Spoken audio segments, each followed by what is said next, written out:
Mainly 4 challenges हमारे पास हैं, 4 M's: muscle, money, miss information and MCC violations.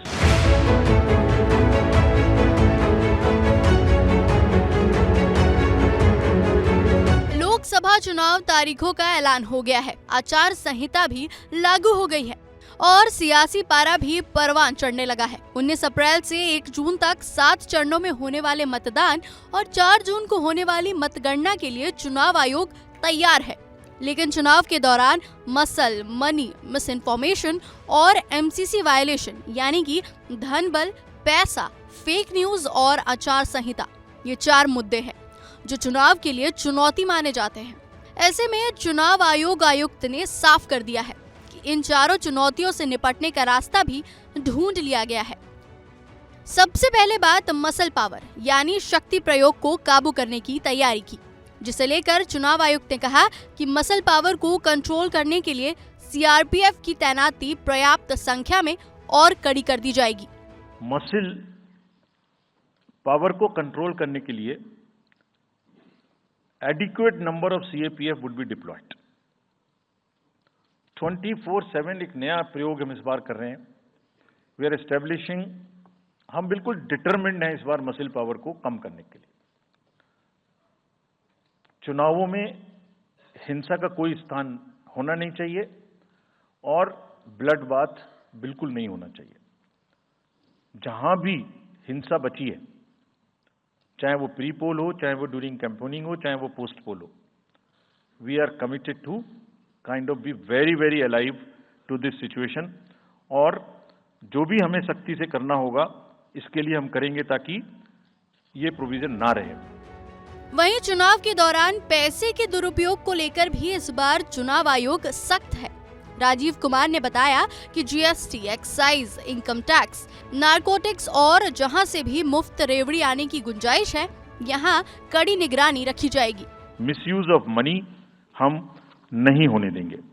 इसके लिए भी हमने एनफोर्समेंट एजेंसीज को, सब स्टेट्स में एनफोर्समेंट एजेंसीज के साथ बैठक की है। दिल्ली में हम सब हेड्स ऑफ द एजेंसीज के साथ फिर से बैठक करने वाले हैं आज के बाद तुरंत। क्या कहा है उनको हमने कहा है कि जो freebies, liquor, cash, cooker, sari, machines, what ever kind of freebies किस किस स्टेट में बंटने की शिकायतें आती हैं, उसको 100% रोकें। रोकने के लिए एनालिटिक्स बेस्ड कार्य करें। तीसरी चुनौती जिसका जिक्र मुख्य निर्वाचन आयुक्त ने किया वो है मिस इन्फॉर्मेशन यानी कि गलत जानकारी पर सख्ती। राजीव कुमार ने बताया कि किसी भी तरह की गलत जानकारी देने वालों के खिलाफ सख्त कार्रवाई के आदेश दिए गए हैं। You should not be allowed to create fake news which is not based on facts because it can disturb the public order. ये अफवाहें फैलाते हैं, तो हमने सबको इंस्ट्रक्शंस दी हैं किस किस्म का इंस्टीट्यूशनलाइज तरीका किया है। ये कुछ इस तरीके की नई चीजें हैं जो इस बार के चुनाव में सबको देखने की मिलेंगी। मैंने मसल पावर के बारे में भी बताया, मनी पावर के बारे में भी बताया, मिस इन्फॉर्मेशन के बारे में। तो ये जो प्रोसेस है इलेक्शन का जो आज से शुरू हो रहा है काउंटिंग के बीच तक, जिसमें शोर शराबा गंदगी की संभावना बनी रहती थी, वो हमारा प्रयास है कि कम से कम हो। उसके प्रति हम बहुत ज्यादा सजग रहें। इसमें क्या करेंगे? If somebody is trying to do a fake kind of a narrative which is disturbing the level playing field, which is disturbing the public order, or which is not based on the facts, and which has crossed the line of the criticism, we would be also joining them. We will also launch very soon on our website something called myth versus reality. This is going to be live very soon.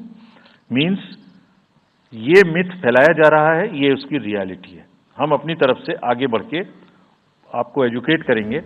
इसके साथ ही चौथी और आखिरी चुनौती है MCC violation यानी कि आचार संहिता उल्लंघन करने वालों पर कड़ी कार्रवाई, जिसे लेकर मुख्य निर्वाचन आयुक्त ने कहा कि राजनीतिक दल मर्यादा में रहकर प्रचार करें। जो MCC वायलेशंस किस प्रकार की हो सकती हैं? I mean statements which should inspire rather than divide, issue based campaign हो, hate speeches, religious speeches, private life का criticism is what is absolutely avoidable. people should be refraining from giving unverified and misleading advertisements or masquerading as an advertisement as a news. इसमें हमने editors को भी advisory issue की है। वो एक newspaper में बड़ा बड़ा ऊपर में छप जाता है कि इसकी लहर और उसकी लहर। अगर ऐसा है तो साफ साफ लिखें कि ये एडवर्टाइजमेंट है। Let it not pass through advertisement. We have issued these advisories. Now the time is during this election to go beyond advisories, take concrete action, for which in the advisories there are relevant sections of the acts which are also inbuilt. So notice is there, knowledge is there, sections are there. So please, our request is कि campaigning के दौरान please don't try to cross the red line. तो ये 4 ऐसी चुनौतियां हैं जिसे लेकर चुनाव आयोग ने कमर कस ली है ताकि लोकसभा समेत तमाम चुनाव भी पारदर्शी तरीके से हो सके। बहरहाल चुनाव आयोग इन चुनौतियों से निपटने में कितनी सफल हो पाती है, ये आने वाले कुछ महीनों में आप लोगों के सामने आने ही वाला है।